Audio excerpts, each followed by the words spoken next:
Okay mga kaibahit, ang natuturo ko sa inyo, kung meron kayong ganitong busina na sa tingin nyo sira na, baka pwede pa natin ma-repair yan, no? Ito.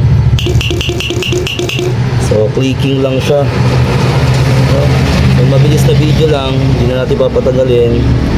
Bali yung mga ganitong busina, no? 12 volts. Kung may click lang siya. Okay. Una natin titignan sa likod. Sa likod, meron yan na screw at meron din yan na nut dyan. So, iikutin lang natin siya. Tingnan natin. Pwede natin siya luwagan, pwede natin siya sikipan. Pero, gawin natin, pasikip muna tayo. Yan.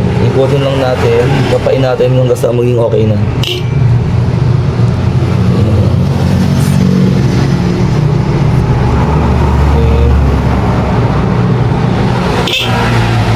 Doon. So, konti na lang. Yan. Ikutin lang natin siya ng dahan-dahan hanggang sa maging okay na yung tunog.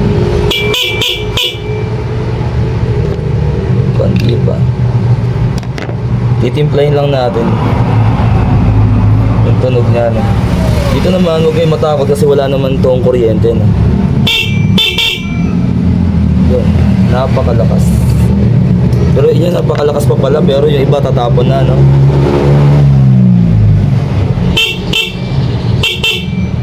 So, okay na. Pagkatapos niyan, pasikipan na natin ulit to. Itong nut.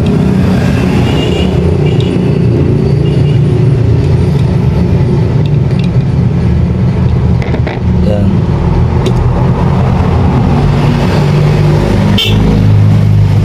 At pwede na ulit magamit ang busina.